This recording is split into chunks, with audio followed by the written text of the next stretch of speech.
శ్రీమాత్రే నమ. జయ గురు దత్తాత్రేయ నమ.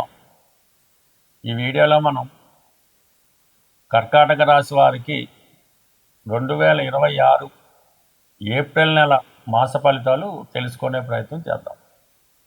కర్కాటక రాశి వారికి మరి ప్రధానంగా 12వ స్థానంలో గురువు యొక్క సంచారం ప్రస్తుతం రుజుమార్గంలో పునర్వసు నక్షత్రం మీద సంచరించడం జాతకుడికి చాలా కాలంగా పెండింగ్లో ఉన్నటువంటి పనులు పూర్తి అవ్వడం జరుగుతూ ఉంటుంది.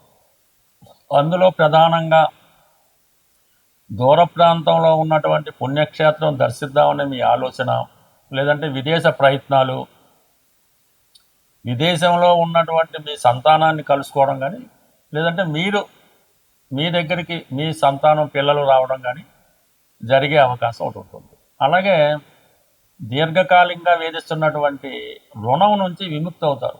అంటే ఎవరికైనా ధనం చెల్లించవలసి ఉంటే అది కంప్లీట్గా చెల్లించడం, మీ కుటుంబంలో ఎవరికైనా వివాహం కావాల్సి ఉంది, లేదంటే ఎవరికైనా హెల్త్ పరంగా ఇబ్బందులు ఉన్నాయి, ఇవన్నీ కూడా వారికి మీరు సర్వీస్ చేసి వారికి మీరు కొంత ధనాన్ని ఖర్చు పెట్టి వారి కష్టాల నుంచి విముక్తి చేస్తారు అన్నమాట. ఈ విధంగా గత జన్మ రుణాన్ని తీర్చుకోవడం విధంగా గురువు సహకరించడం జరుగుతూ ఉంటుంది. అంటే ప్రధానంగా ఇప్పుడు ఎవరైతే వివాహం జరిగి ఒక 4-5 సంవత్సరాలు అయినా కూడా సంతానం కలగడం లేదో అటువంటి వారు ఈ సమయంలో సంతానం కొరకు దైవ మొక్కులు ఏమైనా ఉంటే తీర్చుకొని, లేదంటే మీ ఇష్టదైవాన్ని మొక్కుకుంటే ఈ సమయంలో మీకు సంతానం కలగడం కానీ, ప్రెగ్నెన్సీ రావడం కానీ, కన్సీవ్ అవ్వడం కానీ జరిగే అవకాశం ఉంది. అంటే గురువు ఎప్పుడూ కూడా ఏదైనా ఒక దైవ బలం, అంటే మనం ఒక దైవాన్ని ప్రార్థించినప్పుడు, పరిహారం చేసినప్పుడు ఆ దైవం యొక్క అనుగ్రహం గురుగ్రహం ద్వారా మనం పొందడం జరుగుతూ ఉంటుంది.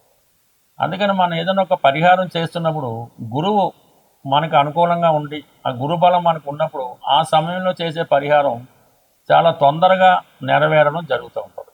మరి ఆ కారణం వల్ల మీరు ఈ సమయంలో సంతానం కొరకు చేసే ప్రయత్నాలు ఫలిస్తాయి. ఎందుకంటే సంతానం కావాలంటే ఇంచుమించు ఒక 10 నెలలు, సంవత్సరం ప్రాసెస్.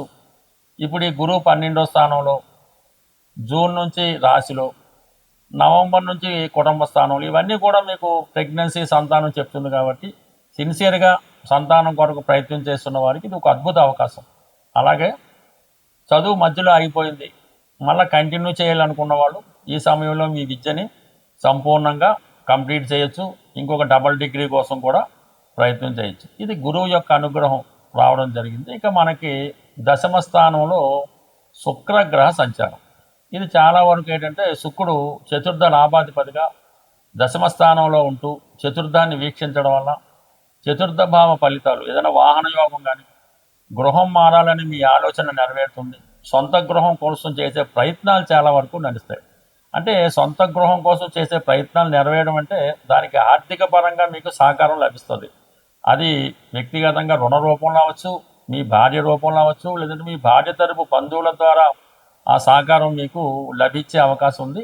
ఇంచుమించుగా మీకు ఈ ఏప్రిల్ నెల 19వ తారీఖు తర్వాత శుక్రుడు స్వక్షేత్రం అయినటువంటి 11వ స్థానం వృషభంలోకి రావడంతో ఆ సమయంలో మీరు స్థిరాస్తి లాభం పొందే అవకాశం ఉంది, వాహన లాభం పొందే అవకాశం ఉంది, ఆత్మీయుల్ని కలుసుకుంటారు, ఒక కొత్త స్త్రీ పరిచయం అవడం వల్ల వారి సహకారం పెరుగుతూ ఉంటుంది. మొత్తం మీద స్థిరాస్తి కొనుక్కునే మీ ప్రయత్నాలు ఈ ఏప్రిల్ 20 తర్వాత అనుకూలిస్తే దానికి కావాల్సిన ధనం కూడా లభించడం జరుగుతుంది. కాబట్టి కంపల్సరీ ప్రయత్నం చేయండి, ఫలితం మాత్రం ఖచ్చితంగా పొందుతారు. అలాగే రవిగ్రహం ప్రస్తుతం 9వ స్థానంలో సంచరించు ఈ నెల 14వ తారీఖు తర్వాత దశమ స్థానంలో సంచరించడం జరుగుతుంది. అంటే రవి దశమ స్థానంలో దిగ్బలుడై ఉచ్చులో ఉండడం వల్ల ఇది ప్రభుత్వ అధికారులకి హోదా పెరుగుతుంది, ప్రమోషన్ లాంటిది లభిస్తూ ఉంటుంది, కొత్త ఉద్యోగ ప్రయత్నాలు లభిస్తాయి. అలాగే మీరు రాజకీయ రంగంలో ఉన్న, ప్రభుత్వ ఉద్యోగంలో ఉన్న, లేదంటే రాజకీయంలో ప్రవేశించాలనుకున్నాం, చక్కని గుర్తింపు, ప్రజాదరణ ఈ సమయంలో రావడం జరుగుతుంది. వ్యక్తిగతంగా మీకు కానీ, మీ కుటుంబంలో ఒకరికి, అంటే మీ ఏజ్ని బట్టి మీ తండ్రి గారికి కానీ, మీ సంతానానికి కానీ, మీ కుటుంబంలో ఎవరికైనా ఒక ప్రభుత్వ అధికార హోదా కానీ, ప్రభుత్వ పదవి కానీ, ప్రభుత్వ ఉద్యోగం కానీ ఈ సమయంలో లభించే అవకాశం ఉంటుంది.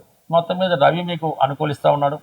మరి కుజుడు ఇంచుమించుగా 9వ స్థాన సంచారం ఈ నెలంతా మే 10వ తారీఖు వరకు 9వ స్థాన సంచారం జరుగుతూ ఉంటుంది. పంచమ దశమాధిపతిగా కుజుడు భాగ్యస్థాన సంచారం వల్ల పిల్లల యొక్క అభివృద్ధి విషయంలో ఒక శుభవార్త వింటారు.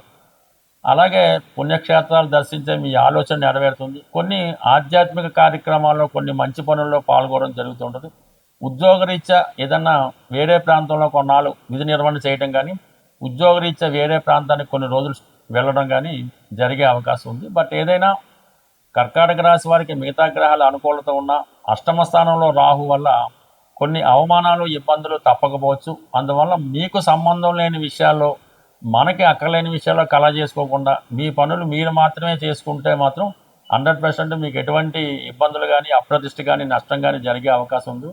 ఇతరుల విషయాల్లో తలదూర్చడం వల్ల 100కి 100 పాళ్ళు నష్టపోయే అవకాశం ఉంటుంది. మనకి ఏప్రిల్ నెల 2వ తారీఖున శ్రీరామనవమి రావడం జరుగుతుంది. ప్రధానంగా ఎవరికైతే వివాహం ఆలస్యం అవుతుందో, అలాగే వివాహ సంబంధాలు వచ్చి మిస్ అవ్వడం, ఈ విధంగా వివాహం కొరకు అబ్బాయిలైనా అమ్మాయిలైనా వివాహం కొరకు ఎదురు చూస్తున్న వారికి ఈ శ్రీరామనవమి చాలా ఇంపార్టెంట్తో కూడుకున్నది. కంపల్సరిగా ఆ రోజు మీరు శుభ్రంగా తలకి స్నానం చేసి కొత్త బట్టలు ధరించి ఈ శ్రీరామనవమి కళ్యాణం భద్రాచలంలో జరుగుతున్నా పర్లేదు, మీ ఊళ్ళో ఎక్కడ జరిగినా సరే ఆ కళ్యాణంలో 100కి 100 పాళ్ళు పూర్తి అయ్యేదాకా, అంటే తలంబరాలు అయ్యేదాకా ఉండి అక్కడ ఏమన్నా వాళ్ళు భోజనం అది పెడితే భోజనం చేసి చక్కగా కొన్ని తలంబరాలు బియ్యం మీరు ఇంటికి తెచ్చుకొని అది మీ శిరస్సు మీద జల్లుకోవడం మంచిది. వీలున్నవారు భద్రాచలంలో కూడా మనకి ఈ తలంబరాల బియ్యం ఇవ్వడం జరుగుతుంటుంది. అది ఎవరైనా తేగలిగితే, అది పెద్దవాళ్ళు ఎవరైనా మీ పిల్లలకి వివాహం జరగవలసి ఉంటే వాళ్ళకి ఆశీర్వదిస్తూ ఆ తలంబరాల బియ్యం వాళ్ళ తల మీద పెట్టడం వల్ల 100కి 100 పాళ్ళు వివాహం అన్నది నిశ్చయం అవడం జరుగుతుంటుంది. కాబట్టి వీలున్న వాళ్ళు ఈ శ్రీరామనవమి వేడుకల్లో పాల్గొనడం, ఇంకా ఓపిక ఉన్నవాళ్ళు తల్లిదండ్రులు కూడా పిల్లలకి వివాహం జరగటం లేదు అనుకున్న వాళ్ళు ఒకసారి శ్రీరామనవమి పీటల మీద కూర్చొని ఆ రాముల వారి కళ్యాణం మీ చేతుల మీదుగా జరిపించడం వల్ల తొందరలోనే మీరు మరొక వివాహం మీ పిల్లవాడికి అమ్మాయికో చేసే భాగ్యం అన్నది ఆ భగవంతుడు మీకు కల్పించే అవకాశం ఉన్నది. తప్పకుండా ఈ పరిహారాన్ని, అంటే పరిహారం అనగా ఇది ఒక కర్తవ్యం, ఈ కర్తవ్యంగా చేయడం వల్ల ప్రధానంగా మీ ఇంట్లో తొందరలోనే శుభకార్యం జరుగుతూ ఉంటుంది.